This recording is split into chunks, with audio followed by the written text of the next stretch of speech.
Scream 6 is the latest film in the long-running horror franchise, so let's rank them all from worst to best. Hey everybody, my name's Justin here. I try to watch everything that hits theaters and on streaming services. If you guys are like me, go ahead and hit that subscribe button down below and click that bell notification for more up and coming content. Leave your list down below. How would you rank all 6 of the Scream films? What's your favorite one? What's your least favorite one? I want to hear all of your rankings because there are some very different ones out there. Coming in last place is Scream 3. This film tried to be clever, and the change of scenery and having it on the set of a stab film and having the different voice changes for Ghostface, it really kind of threw off some scenes as you really didn't know if it was our main cast or if it was going to be the Ghostface killer. So there are a lot of times that the film tries to be clever, but it's not fully working. At times, briefly, when we have the initial setup for some of our setting and the changes from the previous films, it works, but then it becomes a little bit repetitive. It's not really utilizing it to its advantage. So many times within this film, it feels like it's falling flat, and it could have been written just a little bit better, a little bit tighter when it came to looking at the past of Sidney Prescott's mother. They wanted to add this trauma to her, and she had this relationship that now was a secret to her. So there is at times like they just tackle on a little bit too much. And when you look at trilogies and having it tie into the first film and having more secrets build up and revealed at the end, there are some clever meta moments within here. But overall, Scream 3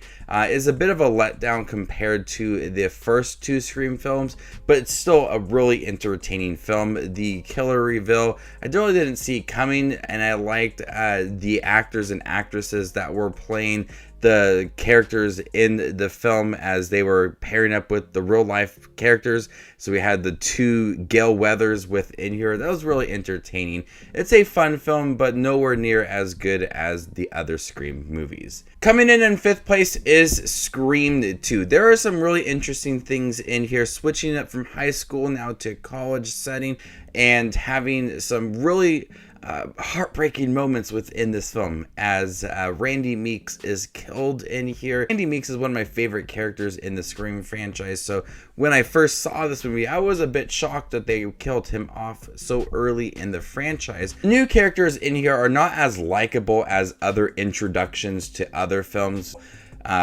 Jerry O'Connell, Timothy Olyphant, Liev Schreiber, all of those characters I feel a little bit underdeveloped. Especially Liev Schreiber as Cotton Weary. Building off of that first film, I thought they would do a little more with him and possibly made him the killer within the second film. I had different expectations, but I wanted a little more development for some of these characters.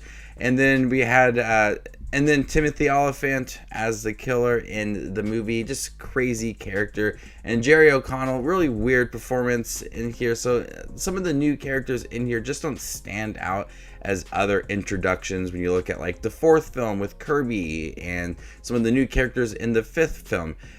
Those characters stand out for several reasons. These new characters just really don't work and contribute much to the story.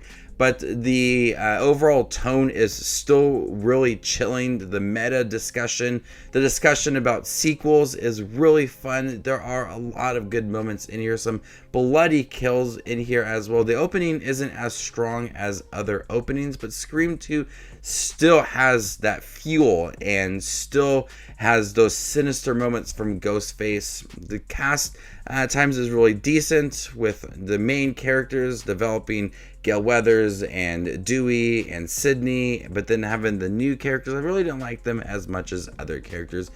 Coming in 4th place is Scream 4. The first 3 films have that late 90s, early 2000s feel to it. 5 and 6 just feel very modern, and 4 just feels very glossy. Scream 4 has so much discussion about horror films and remakes and sequels and trilogies and all of that, and the characters in here are really likable. Jill Roberts and Kirby, they contribute so much to this film. They really challenge some of the older cast members in here. Sydney and Gale and Dewey, they still have a lot to do, but the new characters are slowly starting to kind of take over, and we see them integrated into the storylines with the older cast members. So the new characters really do work in here. The film is very chilling. There are a lot of surprises within this film. The conversation is just what makes this film so self-aware.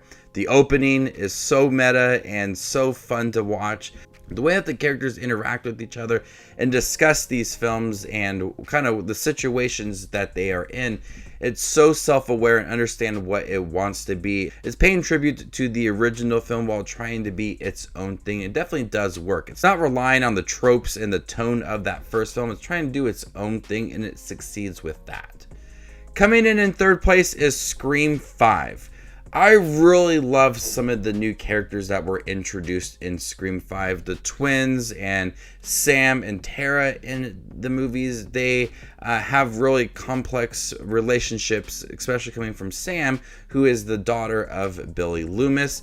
I didn't find the end to be that satisfying when you look at some of the other Ghostface killers and how they have some kind of connection to some of the characters, like Billy Loomis and his mother in the second film, and Roman being the brother and Jill being the cousin. They all had a really strong motive. The motives in the fifth film really did not work for me.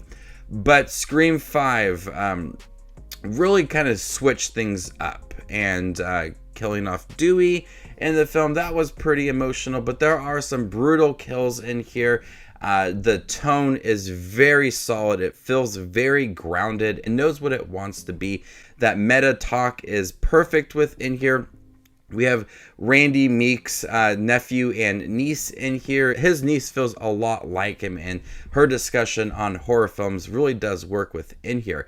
But the discussion of legacy characters, with having our three main characters return for this film and having them fight off against Ghostface, it's so exciting to see these characters return, while also watching this new wave of characters kind of take over and move the franchise in new directions.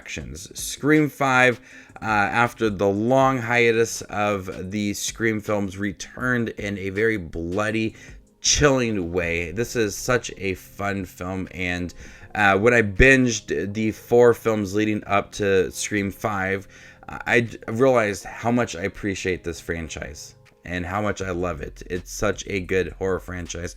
Easily one of my favorites. And Scream 5 just brought that energy back to the movies. Coming in second place is Scream 6. This film is bloodier than any other Scream film. I feel the intensity within this movie. The new setting of it being in New York is utilized well at times, but the Ghostface killer in here is ruthless. There are some very creative kills that made me squirm. You really feel that at any point, any of these characters could die. And they discussed that within this movie. Now that they're part of this franchise, that really anybody is game. And at times you really feel that anybody could be killed. There's many times when here where people are being stabbed left and right, and they make it out, and you're just wondering how do they survive that? There's really no way. And so many times you think these characters are going to die. The score is being dramatic, and the characters are all reacting to it. You're thinking, okay, it's time for this character to die, and then they are in the next scene. It's hard to fill those dramatic scenes and not think that they are going to be fake. It's bloodier, has a really unique opening to it, building off of that relationship between Sam and Tara, looking at it and how these characters are contributing to the story within here. But the new core 4 feels very appropriate, and they could move the franchise further now without relying on Gale and Sydney. Even though Gale was in here and had some really good moments within this movie. But Scream 6 is brutal. It's ruthless. You feel that urgency throughout. The tone is very solid. Has a strong opening. Understanding the legacy and all of the Ghostface killers. They do some really awesome things within it. But coming in first place is the first Scream film. I don't think that there is going to be a Scream film that tops this. This perfectly balances horror moments with some comedic scenes in there as the characters are in high school, aware of what is going on, trying to protect themselves as well, but also at times not taking it very seriously, which I feel like is kind of realistic for a high school setting. It feels like a typical high school movie set in the 90s. There are a lot of surprises in here. The whole cast works really well together. There's a lot of great chemistry from here. The acting is really good. The tone is set up in the beginning, and was shocking to see Drew Barrymore killed within the first 10 minutes of this movie. It's trying to tell you that anything is game within this movie. Don't have expectations going into it because a lot of things can be changed. The whodunit style definitely does work in here, and that's what I love about the Scream films. It's not like the same person over and over again. You have to guess who the killer is throughout all the movies, and I love how this film has little clues and little clues and moments that anybody could be the killer. And when we come to the end, it's very shocking. It's iconic. It's unhinged. Scream is easily the best film in this franchise and one of my favorite horror films. It's so entertaining. The characters are so likable. The high school setting does work. The urgency and the atmosphere that is created by Wes Craven is unsettling at times, and it just works. The other films are not trying to do exactly what this film did, but they are trying to reference this first film and understand how iconic it is. And all the characters talk about being in sequels and these legacies and franchises. It understands how important that first film is. Scream is easily one of the best horror films. I absolutely love it. Sidney, Gail, Dewey, Randy, even Billy and Stu. These are awesome characters that have stood the test of time, and Scream till this day is iconic and staying relevant. So there you guys have it. All 6 Scream movies ranked worst to best. How would you rank them? Let me know in the comment section down below, and stay tuned for more up and coming content like this. My name is Justin Watches Movies, and you guys stay classy, YouTube.